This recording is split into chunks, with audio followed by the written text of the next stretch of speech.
Dominic Smith, welcome to Chewing It Over. What is the point of Shockwave? No, thanks for having me on, Jack. Yeah, great question to start off with. What's the point in Shockwave? It's quite, it's actually quite a hard answer to kind of give, actually, if you're going to throw that one out at me first off.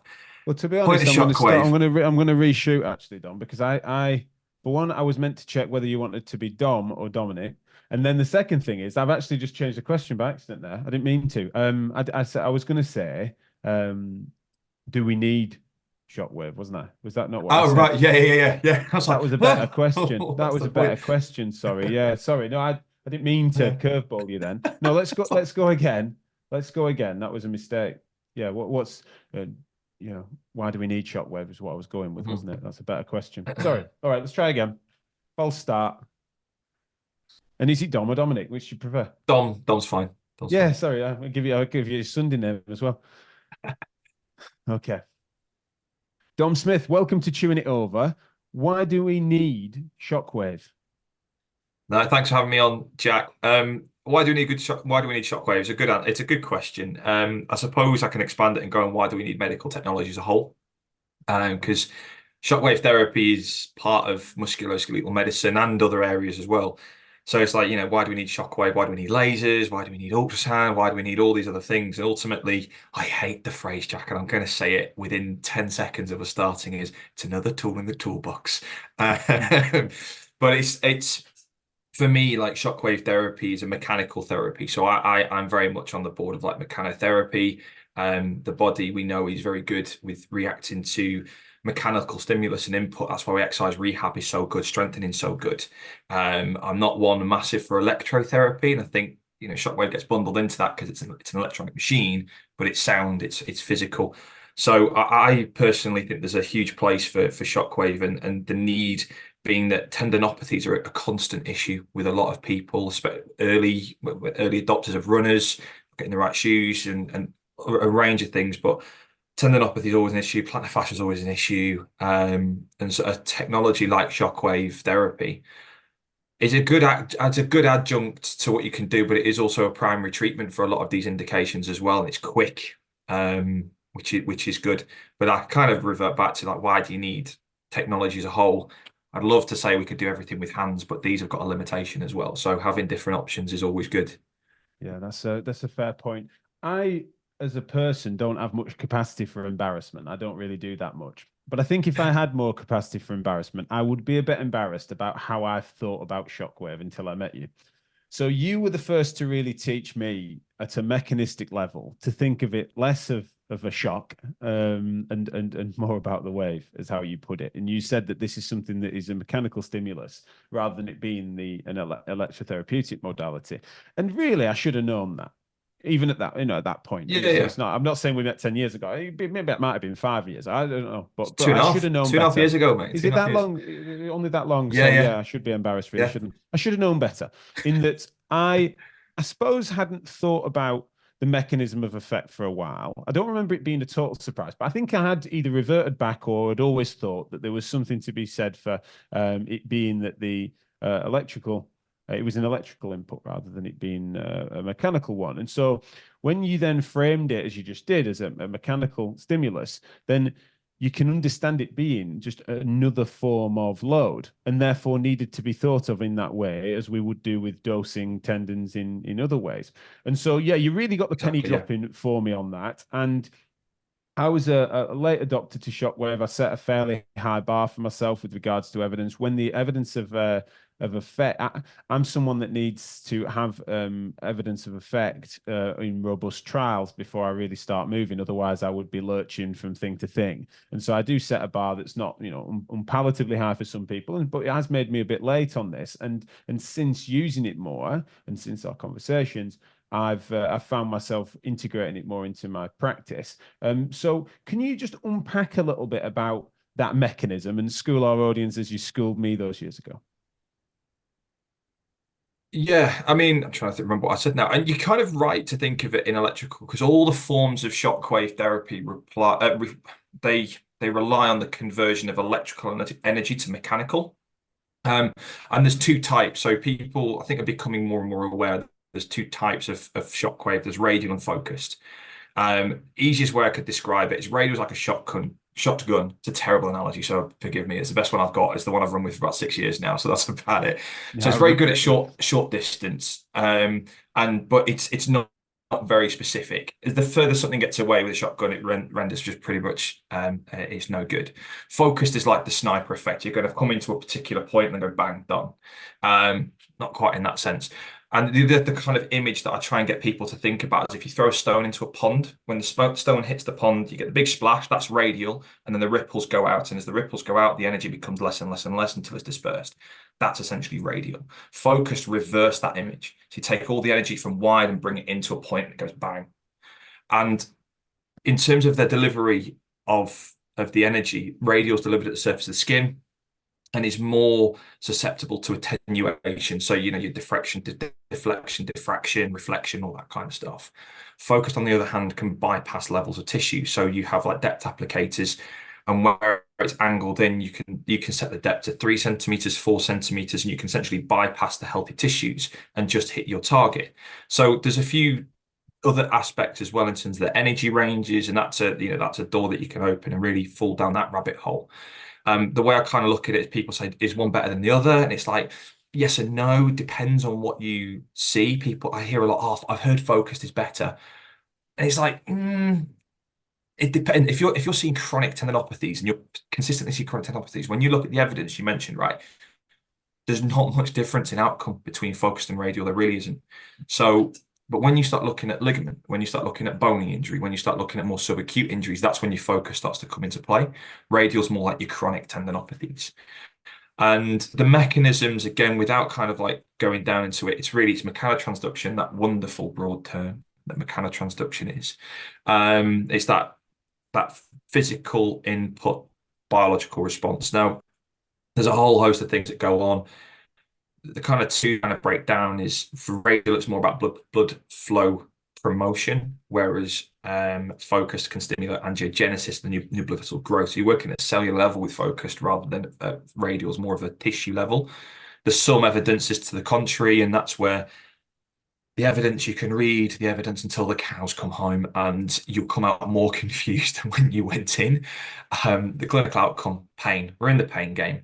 Does this technology fundamentally help people manage their pain? Yes, is the answer, generally speaking, across a lot of indications. And that gives us then the window to be able to load. So that, again, going back to the why do we need it? It's sometimes you end up in catch-22s with tendinopathies. So can we get them into that position where we can start to load them? And the last thing I'll touch on the motion perspective, which is, again, why I like mechanotherapy, is that we know that tenocyte, chondrocyte, osteoblast, osteoclast, endothelial cell, fibroblast, they're all mechanically responsive. They all respond to shearing loads. They all respond to compressions and negative pressures as well. So there's absolutely a place for electrotherapies, don't get me wrong, because there's, muscle acts on electrical impulse and whatever. But when we're looking at those cells that are responsible for tissue repair, they respond to mechanical load. So that's why I think delivering high energy to a specific spot, exactly as you mentioned it, like load, is going to stimulate that response and stimulate a good response for these patients. Not everybody, granted, because I think but that's the vast majority. Yeah, of course. No, I know. But I think one of the things really is that people can comprehend in and out of the industry. They can comprehend an electrical shock, right? We kind of get that. We need to protect ourselves from them and various different things. Or you've got them little funny shock pens that we used to use as pranks, I remember, and staplers or whatever, right? So you can kind of understand that, although I've no idea how they worked. But what I'm getting at is you can kind of an electrical shock, and then you get something like a TENS machine or an MES, where you can understand the fact that that's an electrical stimulus that's then creating a contraction, contributing to a contraction of a muscle. Whereas something like this, and especially for someone that might have had Shockwave, then it sometimes no one explained it to them. They might just feel like it is a low grade electric shock. Electrical pulse, yeah. And it feels like a static pulse, especially with focus. Like it feels like a static shock inside you. And that's what you call the acoustic compression. It's very posh. But if anybody looks at a Shockwave, you get this short rise time, really high peak pressure, right? And then it's a really short width. So it's one pulse, that's it. And it drops and you get this negative phase. Now, the negative phase, not many people talk about this. The negative phase is the most important phase of that shockwave moment, because that's what creates your cavitation. And that's what creates that those microjets. So the positive pressure, that initial wave, yeah, great. It's that negative phase that you want. And people feel essentially that it's a compression within the tissue. It's very, very small. And happens literally in a nanosecond. If people want to get their head around like what a shockwave is, I'm assuming that most people have seen a jet airplane or seen a picture of a jet airplane going through the sound barrier. Like that's a shockwave. So when you think about that, it's that big shockwave just put into a very, very, very small energy level Then in creates a comparison. muscular, not muscular, a tissue stimulus. Essentially, that's why Exactly we're that. saying it is a load based parameter, which certainly will come to. And I know you're speaking soon on how that therefore should be integrated into your reasoning. One thing on the evidence, then, because one of the things that was useful about therapeutic ultrasound kind of moving away from that and the tissue centricity that sort of inherently brought when we were thinking that we needed to stimulate or contribute positively to healing was that you could literally do a randomized control trial very straightforwardly because you could just not turn the machine on. You by design you weren't meant to feel it. You weren't, patient wasn't needing to feel it. Shockwaves, it's more challenging than that because whilst there's all sorts of attempts to try and blind things, it's something that you can feel, and also it is there to you're part of its mechanism as we understand it really is likely to be based on Well, some of the how you uncomfortable it have to is. have the So pain response. You have to have pain response. yeah, So the papers that have done anything under local anaesthetic, their results and there's nothing. So do you have to have that pain response to get that neuro signal going and remind the brain, oh, something's not up with your knee, something's not right. As soon as you take that away, it's kind of like what yeah. there's no So stimulus. the shockwaves aren't in and of themselves doing anything to the tissue. It's the way in which they are then stimulating the neuromuscular and other physiological effects that are based Yeah, on our there's consciousness. there's lots of things to unpack, and it's I mean this again, it's like another conversation. I think it's I can send you the thing after. I think it's Moya 2016 or 18, I think it is, and they've got a lovely table of all the upregulation factors, downregulation factors, and there's things like the von Willebrand factor is my favorite. It's for promoting angiogenesis, and there's like vascular endothelial growth factor, and all these different factors that upregulates, downregulates. Mm. So you get those right, vascular endothelial growth factor, von Willebrand, angiogenesis. But on the other hand, you get interleukin 6 and 10 markers that are brought up, which are anti-inflammatory markers. So you go, what? Hang about, how can it promote angiogenesis, but then also have an anti-inflammatory property? And that's more for focused shockwave. And the whole kind of thing is it was described to me by a doctor, right? Whichever way the balance has tipped in the body, we're putting in a stimulus to tell the brain, oi, something's not right, increase the cellular activity and bring it back to balance, bring it back to where it should be. Now, when I talk about anti-inflammatory, I'm not talking about swollen knees. I'm talking about like sort of intracellular, little bits of swelling and management of that kind of swelling stuff.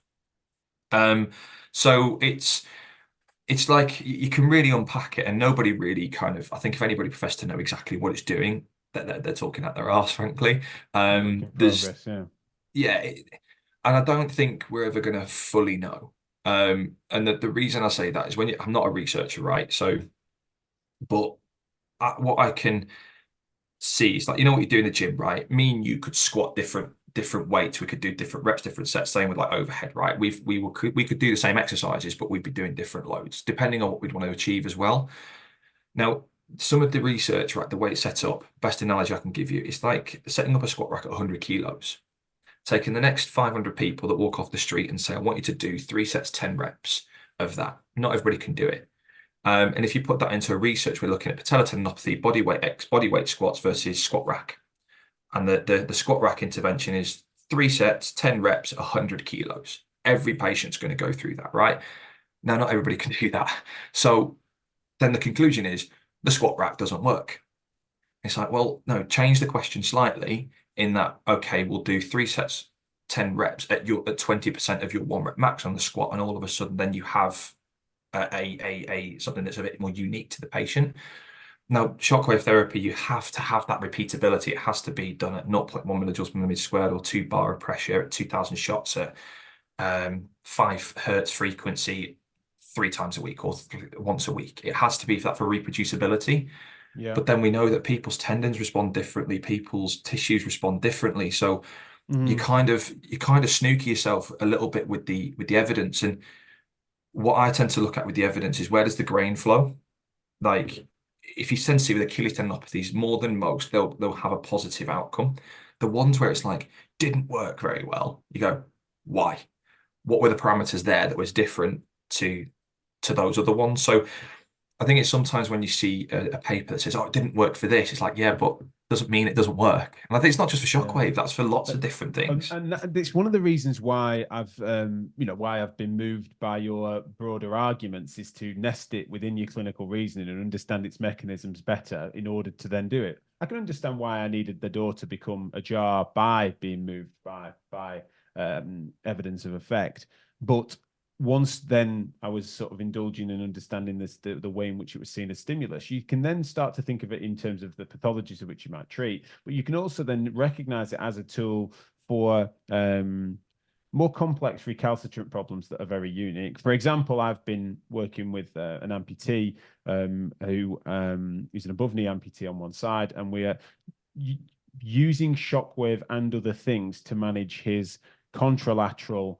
insertional patellar tendon because it's his Mm, only good limb. He's got complex brachial plexus problems on both sides, and therefore that leg is rather important to him and to us and to his rehab.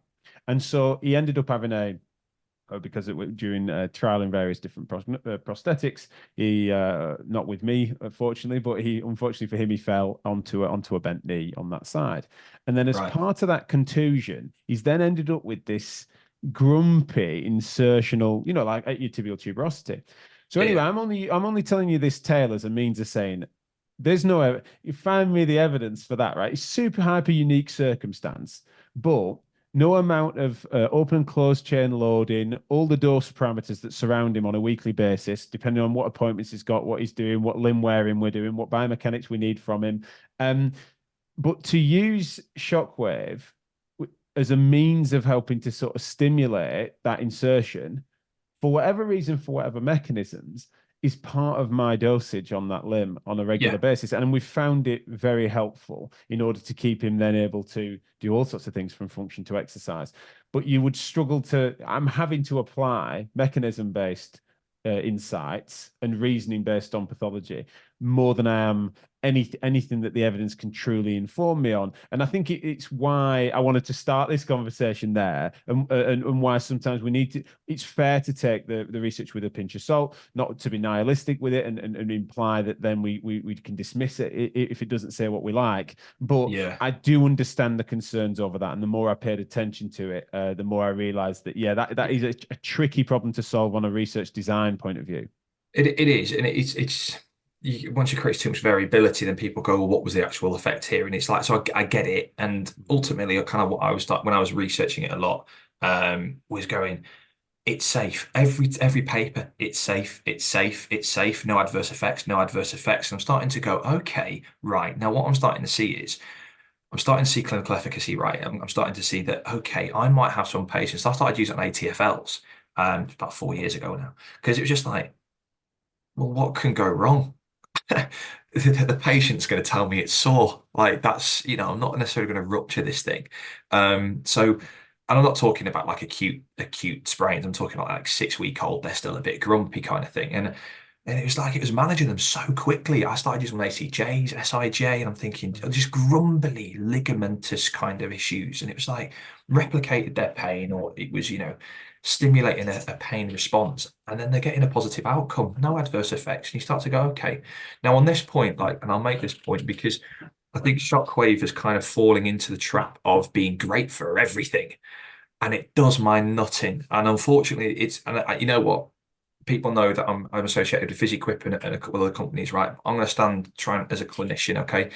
It really annoys me with corporate involvement at times because it's like everybody's trying to sell their own thing, right? And it's like, and they say it's great for this, it's great for this, it's great for this, and it's great for everything. It'd be used for everything. And I think it really does the shockwave therapy a disservice at times because I think for clinicians like yourself, Jack, are going like, okay, yeah, but where's the evidence of that? And like, it's great for everything, but and I think it's really trying to find exactly where its place is, which is what we're going to go and talk about in the therapy live session. is where to start. Where do we know it definitely works? Because there are some very experimental things you kind of go, okay, I revert back to it's ridiculously safe. But then it's when it's been sold on the premise of it can sort this stuff out. It's like, And we take it with a pinch of can salt. understand. You guys have been good for that. Is that you've been managing this more ethically than most because you don't need to or want to oversell it. Whereas there are people that then would just say, well, this is, and they're just using a shockwave, especially a radial shockwave, just to massage bodybuilders with it for DOMs. I'm Yeah. hearing that a lot, and I'm coming It's the most expensive my Theragun second they'll get. coming to my second opinion services, having shelled out a lot of money and a lot of time, being massaged with these things, and at the heart of it, as much as that is the clinician's responsibility, it's also that they might look at the profile of their clinic and think, if I was to use this within a profile of gold standard evidence, I haven't got enough patients to warrant a machine purchase. And I think it's one of the things that was interesting about what moved me to be able to experiment is that I might still be sat here somewhat promoting the fact that I think it's got a place, but I might not have had one in my clinic. But because of the unique circumstance that involves me obviously working within Physio Matters means that then Chattanooga paid for one of their adverts with us with a machine rather than with an invoice, right? So there's a circumstance that means that we were able to experiment with it without needing to then think, am I going to use it on every third patient? Which are often a fair play, return on investment clinics sometimes need to think about. And so it's useful that I was able to play around with that. But it's also meant that I can really understand why several different factors need to be integrated within a decision, the experience and the style of practice of the clinicians of which you're working on, what it is you're trying to do are you rehab centric in your practice, or is this, if you're on, I'm trying to pick my words, where if your style of practice, especially within your clinic, is essentially glorified spa treatments, then it's something that is a stretch for you to think about how you would integrate that sensibly. Yeah, it might be Yeah. pain relieving, but it wouldn't integrate. Whereas if you're a more rehab centric practice, I can as mine is, I'm increasingly recognizing the place for it. And I Yeah. think it needs to be better understood in that context, which is why, we wanted Yeah, to no, explore and I therapy think life. so. And I think it's like there's another aspect as well as in terms of the level of education that's being provided. Some companies provide some excellent education and some don't provide any. And there's I think there's a gap there, and I think shockwave therapy has been tainted by the corporate involvement at times. And look, I'm not naive to think that we shouldn't have corporation. Of course of course we need these Totally people, and self-sufficient, yeah. these bits of kit need to be sold, and but ultimately, like they're good pieces of kit. They work. I've tried all the different brands. They're bloody brilliant. Like they all work, Mm. and if you're getting them from a reputable provider, I'd say like Mm. always go down the reputable provider route. And I always say to people, like, go and speak to people, get their advice, speak to the experts. I'd always like say, speak to me, I'm a supposed expert, right? I'm always like saying the modest thing. People say, oh, you're an expert in shockwave. I'm like, look, I know a bit more than most about shockwave, right? Um, but it's like if somebody goes and if somebody doesn't buy a machine but they get another one, I'm like, really brilliant because that's more patients getting better. Yeah, no, I get Um, that, and you guys have been good for that. But you also, it's been interesting because you're not a manufacturer. Physikeep curate a what they consider the appropriate best in class technologies across a suite of MSK, not just MSK, but I mean like you're in that space. well, we're So predominantly at tell MSK in sports medicine now. That's our thing. primarily, Yeah, yeah. yeah, yeah. What's so just talk me through that then. When you're making those sorts of calls, you're not having to make a decision as to focus versus radial and stuff. You can have that broader conversation. You can help people to Yeah, yeah. understand it, and you've always lent into then how you enhance that education. So just Yeah. let's just go there briefly. Yeah, Well, how and do you go and about that? so I mean, from PhysiQuit's perspective, it's the beauty of our company is that we can pick and choose who we want to work with and what systems we want to sell, and we're very very specific about that. And the radial shockwave that we just brought in, it's 12 months worth of diligence that went into that. We've Wow. just brought in the strength by numbers, force plates, and dynamometry. There's about 10 months diligence that went into that. I mean, for Wow. the radial shockwave, Andy flew out to China. Andy's our director. He flew out to China to go and check their place out. It's a Chinese system, but the longest are the biggest medical manufacturing company in China. He went to see their factory. It's all hand built. All the electrics are brought from Germany and it's built there.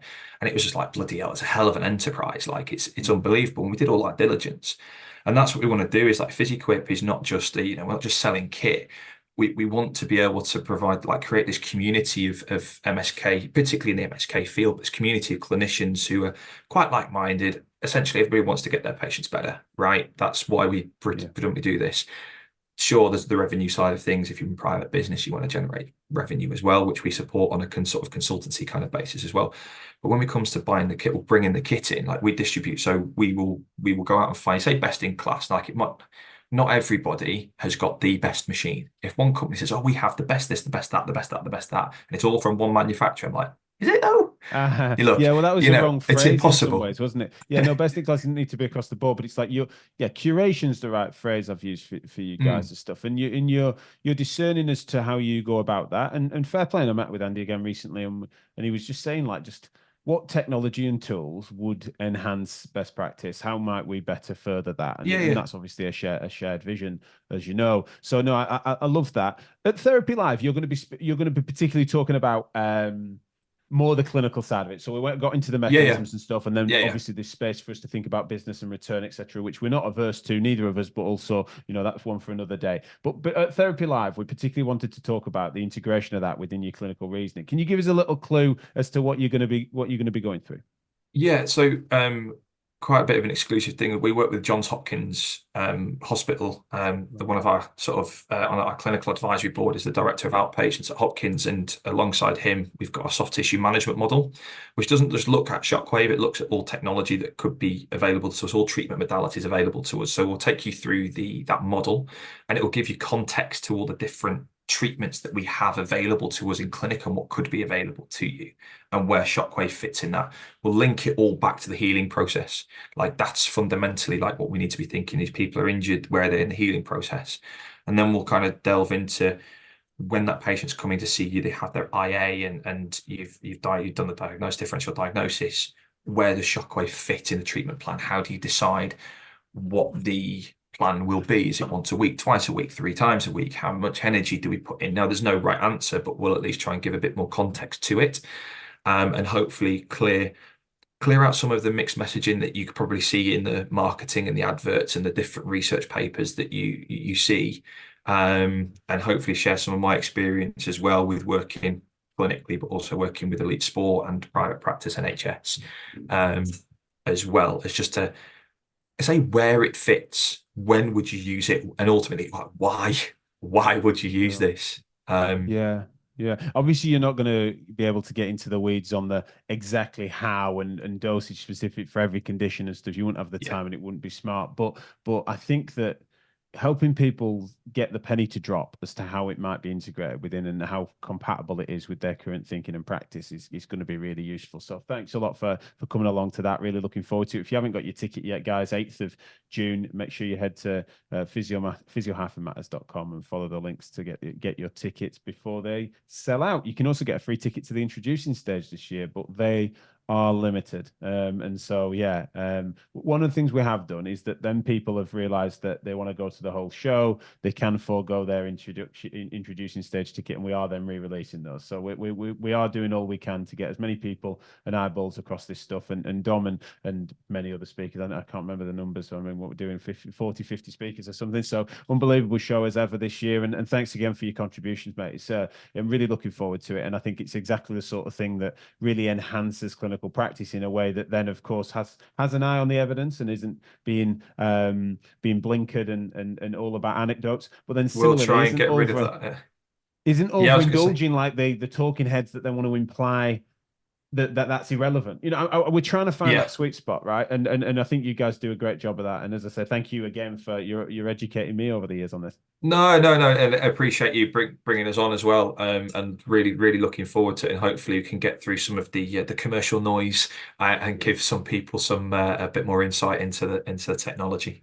Nice one. And where can people find out a little bit more about you and Physikeep? So they could just search my name on LinkedIn, Dominic Smith, and or if you just Google in PhysiQuip, PhysiQuipe.